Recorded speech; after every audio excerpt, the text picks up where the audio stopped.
All right, guys, this is going to be our week 3, day 1 notes. We're going to talk about this titled Westward. And similar to England coming to the colonies for the first time, we're going to have a lot of U.S. settlers after a land purchase and a war. We're going to start heading out to the west in the mid 1800s to all this new land, uncharted land for many people. And like the initial colonies of Jamestown, Plymouth, it's going to be very dangerous as they go out. We're kind of look at some of those events that are going to lead up into this westward expansion. Okay, so first one is going to be the Northwest Ordinance of 1787. We talked about this when we talked about the Arles Confederation. The Arles Confederation was a strength. The Northwest Ordinance was the strength of the Arles Confederation. And what the Northwest Ordinance of 1787 does is it helps to create new territories. And with that, also create a process to bring in new states. So, today we think of the Northwest like Oregon, Washington, Idaho area. Back then, the Northwest was Wisconsin, Michigan, Ohio, Indiana, Illinois. Here's the Mississippi River. We had all this land east of the Mississippi River after the Revolutionary War, and we had to figure out, how do we organize it? How does it become states? And this ordinance will do that. Ohio actually becomes a state in 1803, one of the first ones that we gain from this new area. So then this is the Northwest area, and this ordinance figures out how to organize this territory and how to create a process to bring in these new states into the United States. Just here, just showing you kind of the Northwest Territory in a bigger overall picture. You can see a Northwest Territory here. Okay. And then also you see like the rest of the states. A lot of the states, Virginia was really large back then. Obviously, Kentucky is right here. North Carolina was pretty big. We had Tennessee and Georgia. They took up a lot of land. They basically just pushed everything out west into the Mississippi River. And then these states will be developed later on. But again, this is right in the 1789, 1790 time period.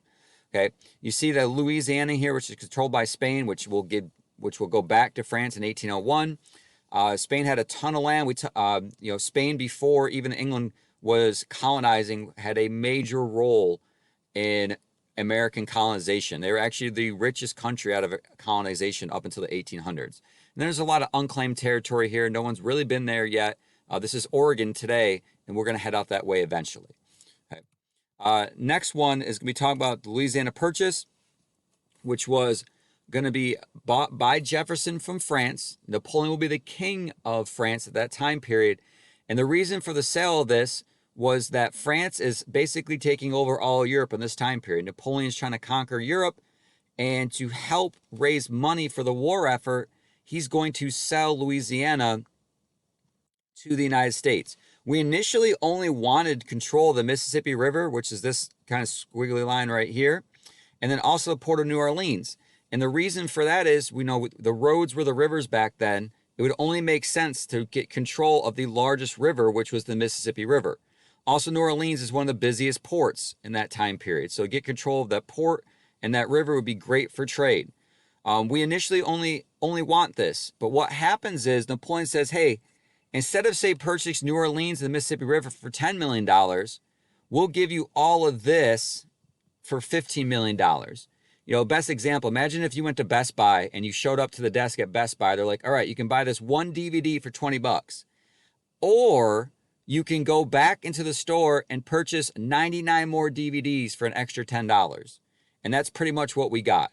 We wanted something initially for a decent price, but we got so much extra for a little more. And it comes out to be about 4 cents an acre.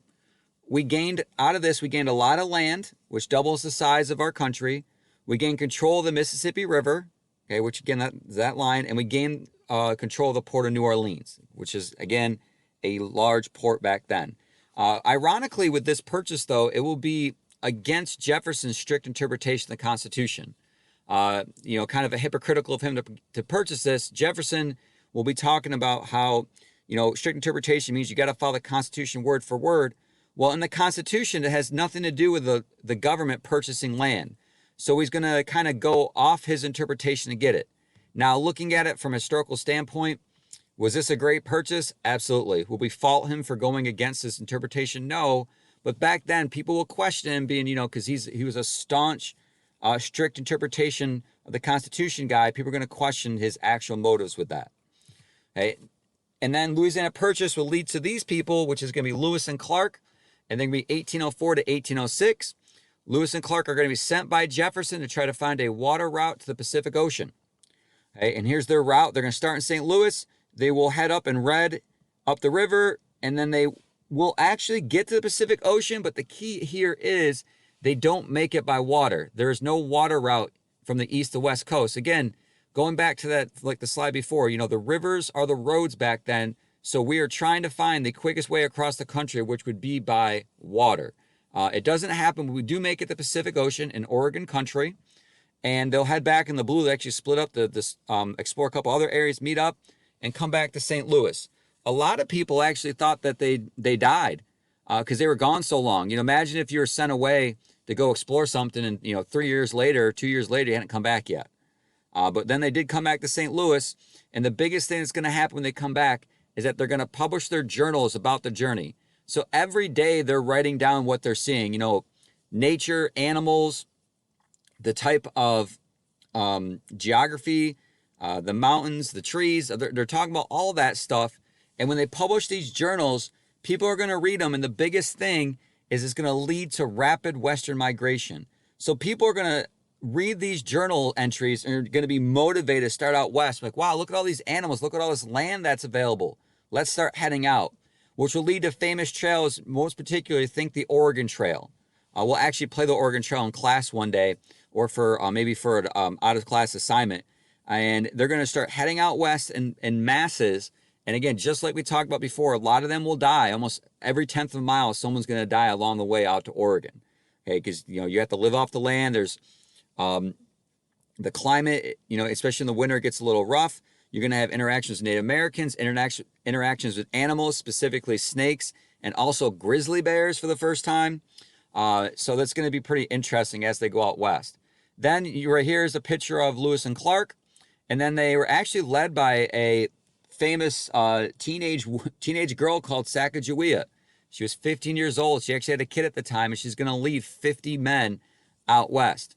It's always kind of interesting. Think of our class. We have 16, 17-year-old ladies in our class. Imagine one of you taking a group of grown men, 50-year-olds out west for, a couple thousand miles to find the Pacific Northwest coast. It'd be kind of interesting. Next here, the next thing in the early 1800s is going to be the War of 1812. And this is going to be between the United States and England again. So just about 25 years after the Revolutionary War, we're going to go to war with England again. And this is going to start because of territory conflict. The Northwest Ordinance, the Louisiana Purchase, we're going to be getting into British territory. They're going to get into our territory and go back and forth. We're going to blame the British for basically having Native Americans kill U.S. settlers. We're going to say that, British were hiring Native Americans to go kill U.S. settlers, and they brought, the scalp of a U.S. settler to get money for it.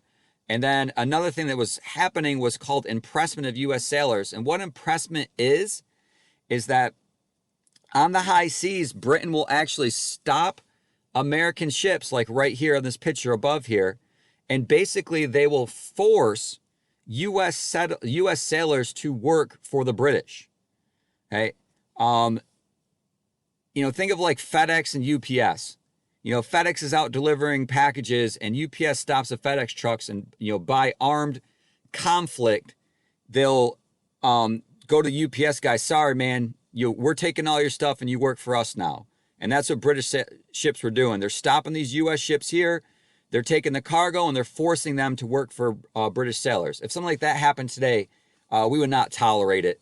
We don't tolerate people kind of pushing us around. But this will happen then. Again, we don't need to know much about the War of 1812. There's a famous battle, the Battle of New Orleans, just for our purposes in this class. But U.S. will win, okay, which leads to a famous person coming about, which is Andrew Jackson. He'll be famous because he'll be a president. He's going to do a lot of things in the late 1820s, early 1830s. And this war ends what's called the Treaty of Ghent, 1815. And we get, one, peace with Europe.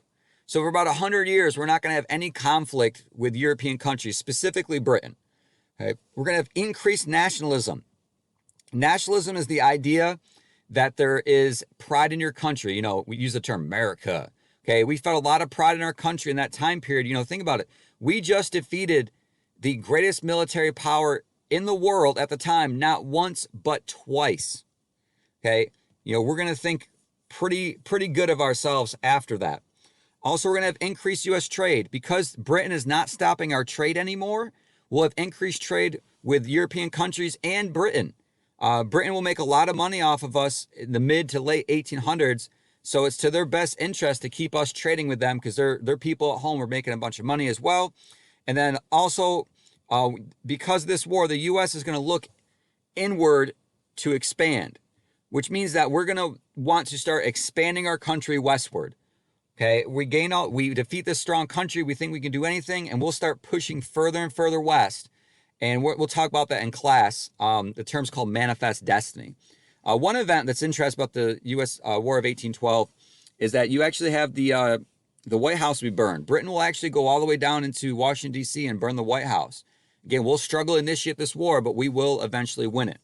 Okay, and the last slide here, this is where we're going here when we're talking about westward expansion. This idea of manifest destiny, where it's God's will or our right to go westward. You know, we got the angel with a book, you know, hey, we're going westward no matter what.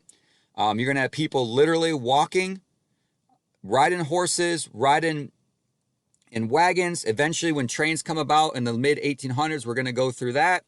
We see interaction with Native Americans. We're going to push them further and further west. We're going to have interactions with animals like buffalo and also bear. There's the buffalo up here and the bears. Hey, I will say this, it will not end well for Native Americans as we as a country start moving westward more. Okay.